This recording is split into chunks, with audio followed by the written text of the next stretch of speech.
two issues together. Share with us your thoughts.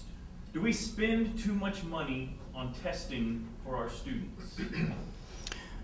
Not only do we spend too much money, we spend too much time, and which takes away from the instructional time that we use to prepare those students to take those tests.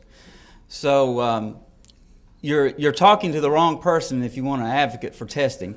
I'm not an advocate for testing.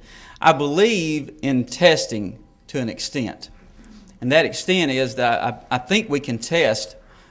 We could even progress monitor to the point where we're testing maybe more frequently, but less time is spent on it. So we're teaching up to that point where we can do a shorter time test. The testing that we're receiving from the state right now, and they are phasing out some of the testing, and we are very glad to hear that.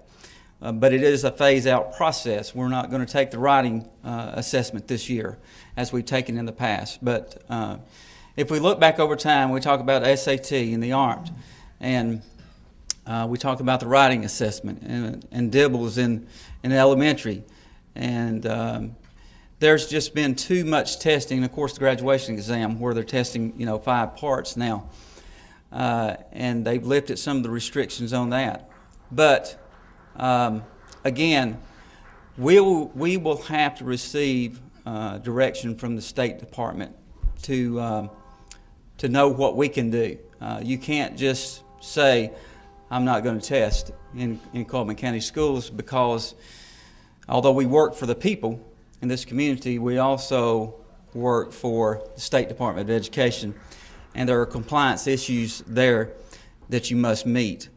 So to answer your question in short, yes, we spend too much time and too much money on testing, and the only way we can get that changed is to make our voices heard at the State Department to Dr. Morton and his constituents. Well, I couldn't agree more. I've seen a period of time in education where the emphasis was on teaching in the classroom, and the testing was simply a byproduct, a result of great teaching. And we've gone from an emphasis from the classroom teaching to test, and it's come over where the emphasis becomes on the test. And I don't even think that's the purpose of tests. The purpose of tests is to measure how well you're doing in a classroom on teaching. And teachers know exactly what I'm talking about. We have great teachers right now in this system who are frustrated. They're frustrated because they want to get up here to chalkboard and they want to teach their kids. And they've got a gift for being able to do it. But unfortunately, and this is a state thing, it's not a county thing. I know the county people are all on the same page on this. The state insists over and over again that things be done that are directly related to the test, taking the test. So I would like to see a re-emphasis on the classroom. And when we were at West Point, we had great test scores. And that wasn't because of me. That was because of great teachers. I think tests show something over the long period of time. But every year, your class is different, right, Bob? You got a different roster. I mean, you might have great test scores one year. Well, the next year, those students are not maybe as great as students. And so it doesn't look as good. But over a long period of time, I do think test scores tell a story that we don't need to ignore. And I think we need to be very transparent about the scores, let everybody know what's going on, fully recognizing that it's not one year, but it's over a long period that they do tell a story. But I say we emphasize teaching and then let the tests reflect what's going on in the teaching. We have a course of study. We need to follow it, teach the course of study, and let the test take care of itself.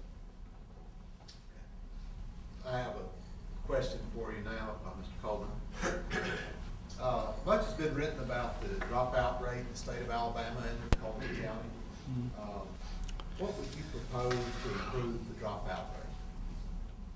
And what do you consider the root of the dropout rate? You're going to get me on the soapbox if you're not careful. With my southern drawl, my 2 minutes will be up very quickly.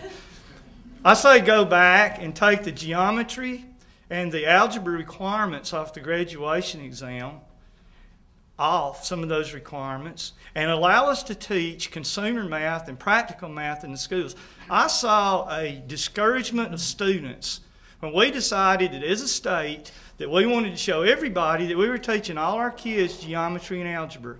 And some of our kids got frustrated, lost their ambition, and started dropping out of school. I believe in the vocational school. I believe there are tracks for students that they can take. They're encouraging tracks that go into areas that they really have aptitude for, besides some of those standards that we did for show. And I think that would help very much. I think we've got to incorporate. I was talking to, we had a Bible study this morning, and one of the teachers said, what do you do with all these kids? They don't fit in anywhere. They don't fit in. I said, well, do you offer art at the school? And they said, we don't offer art. And I said, you know what? We offered art at West Point. We offered art. We offered drama. We offered music at West Point. And we plugged some kids into our art program that could have cared less about school. But they were very artistic. And so we got them involved in that, and before you know it, they look forward to coming to school every day. I think we need to really think outside the box, give our students some positive reasons for being at school, and that's another way I think we approach the dropout rate. Never give up on a kid. Never give up. Do everything to encourage that child. Remember, there's some home situations going on. What are we doing there in the at-risk area? All those areas together, I think, can make a difference in the dropout rate. Because I'm going to tell you right up front, as a principal, when a kid drops out of school, I failed as a principal every time that happened. And we need to do everything in our power to give that child a reason to stay at school, by not making the curriculum too hard and by offering things to that child that he can excel at.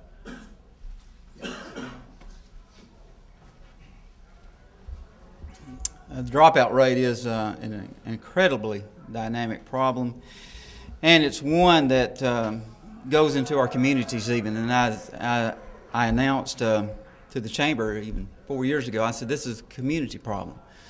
Our dropout rate is a community problem, and we must pull on the community. The restraints that the State Department puts on us, I think, aids it.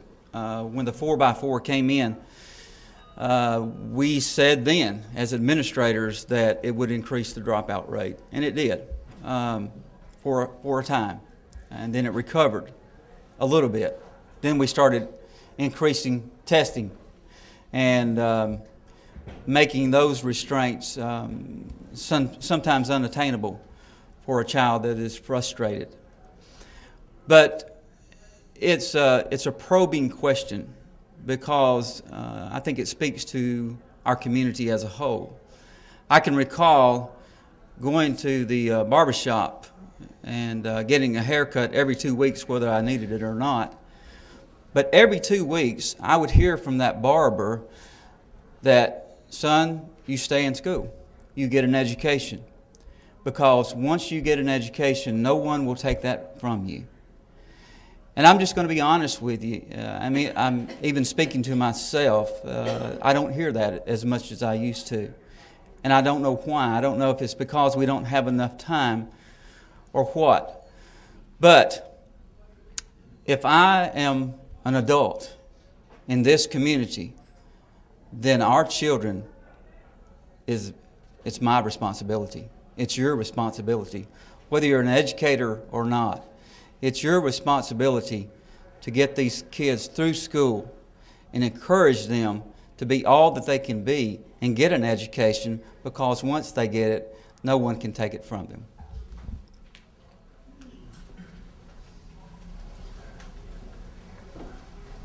Next question, start with Mr. Allen. Continue looking at testing issue. We'll switch gears a little bit. In your opinion, should there be standardized testing for our teachers? Standardized testing for our teachers. Can you qualify that any at all to...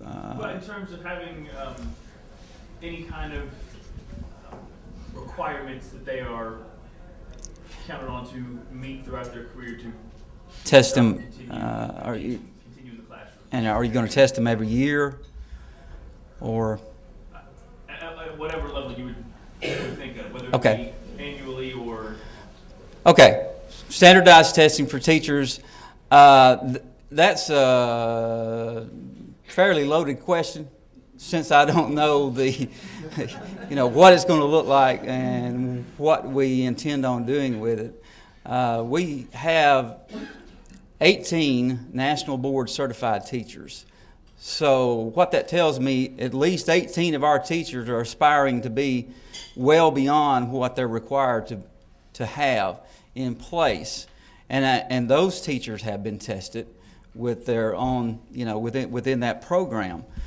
To say that our teachers need to be tested through standardized testing, I would really have to see what that would look like to give you a good, solid answers. I can tell you this, that we have some of the best teachers in the state of Alabama right here in Cullman County Schools, and I can take you to the classrooms and I can show you what they're doing. I asked the question several years ago now, what does learning look like in Cullman County Schools? Well, what does teaching look like in Cullman County Schools? Let's get in the car and let's go see. And I can show you some incredible, incredible teaching. So does that teacher need to take a test every year to tell me that they're a good teacher? No. But we are a data-driven profession, unfortunately, and part of that data comes from the standardized test that we give our students. So if there were some way that we could get accurate data that we needed to make that teacher a better instructor, then I might give it some consideration and thought. Otherwise, I would have to really look at it closely to figure out what we needed to do with that. Let me be specific. No, we do not need standardized testing for teachers. We have a process in place for evaluating teachers already. I walked down the halls of West Point High School every period. I knew who was teaching in class. I knew that. There was an evaluation process that the principals are responsible for that we went through. There is a professional development plan that was drawn up for those teachers that we set in place for them to improve. And plus, a standardized test doesn't tell all the story about what a great teacher is. You can't standardize a test can't standardize the example that teacher sets for those kids, the manners, the discipline that they put. How are you going to test them on discipline? Some of the greatest teachers in the world aren't great test takers, just like students. And I think it's an indictment against the system that we already have. It's an insult as a principal for the state of Alabama to say that a test